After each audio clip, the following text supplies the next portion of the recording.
2025 সাল বস্তা আদা চাষ করব। এর জন্য মাটি প্রক্রিয়াধীন, এই যে সব শেষ, সব কিছু দেওয়ার পরে মাটিগুলো এইভাবে ঢেকে রেখেছিলাম কালো কাগজ দিয়ে। আজকে আপনার কাজটা হচ্ছে যে মাটি প্রক্রিয়াধীন মানে সব কিছু শেষ হওয়ার পরে যে বস্তা করব। বৃষ্টির কারণে আসলে লেট হয়ে গেছে এক সপ্তাহ। আজকে যেহেতু দিনটা ভালো, এর জন্য এই যে বস্তায় মাটি ভরাট করতেছি দেখেন।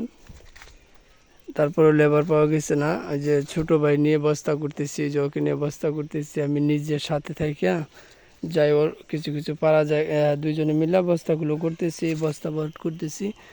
20-25 কেজি করে মাটি দেওয়া হইতেছে, 20-25 কেজির মতো মাটি দেওয়া হয়েছে। দেখেন বস্তাগুলো ভরাট করা হয়েছে। আসলে লেবার বলা হয়েছিল, আজকে লেবারটা আমরা পাইনি। এমনিতে বুড়ো ধান দাওয়ামারি চলতেছে, এর জন্য পাওয়া যায়নি। অবশ্য 4-5 দিন পরও লেবার পাওয়া যাবে। এর জন্য লেট হয়ে গেছে। লেট হলেও করার কিছু নাই, নিজে সব কিছু করা সম্ভব না একা একা, যেহেতু এই কাজগুলো আমি একা কখনো করিনি। দেখেন কিভাবে ডেকে রাখছিলাম, সব কিছু দেওয়ার পরে এই যে এইভাবে কালো কাগজ দিয়ে ঢেকে রেখে দিয়েছি। আসলে সব কিছু দেওয়ার পরে এইভাবে ডেকে রাখলে ওটা ভালো হয়, সবচেয়ে বেশি কালো কাগজে সম্ভবত বেশি ভালো হয়। এর জন্য এইভাবে ঢেকে রাখছিলাম। আর তারপরে দেখেন এই যে সাইড দিয়ে কাগজগুলো সরানো হয়েছে, সরাই আস্তে আস্তে এই যেভাবে কোপানো হইতেছে।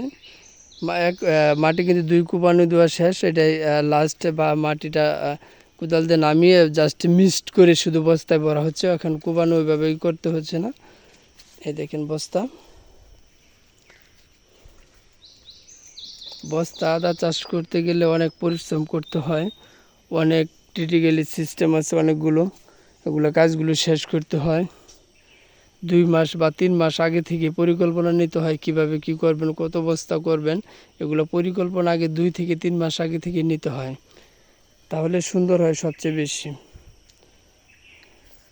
দেখেন মাটিগুলো কিভাবে, আমি যে মাটিগুলো 2 কূপ দিচ্ছি, এই যেটা নিয়ে 3 টুপলি মিক্সড করা হবে। দেখেন মাটিটা কত সুন্দর, দেখছেন?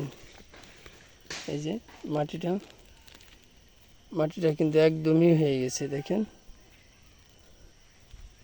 এই যে এভাবে করলে বেশি ভালো। এটা হলো দোআঁশ মাটি, আদু দোআঁশ যাকে বলে।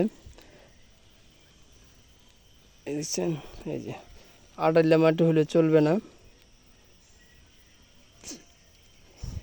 এই যে অবস্থা।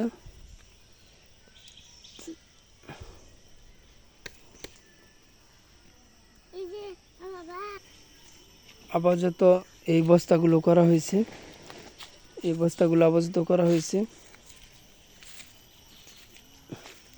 আপাতত বস্তাগুলো করে এখানে রাখা হইতেছে। পরে আপনার যে জায়গায় রাখবো ওইভাবে সারিবদ্ধ করে রাখা হবে। আপাতত এইভাবে রাখা হচ্ছে, পরবর্তী নিয়ে যাব যেখানে আপনি বসানো হবে, পরবর্তী বীজ রোপণ করা হবে। সবগুলো আমি দেখাবো ভিডিওর মাধ্যমে, আপনাদেরকে দেখানোর চেষ্টা করব।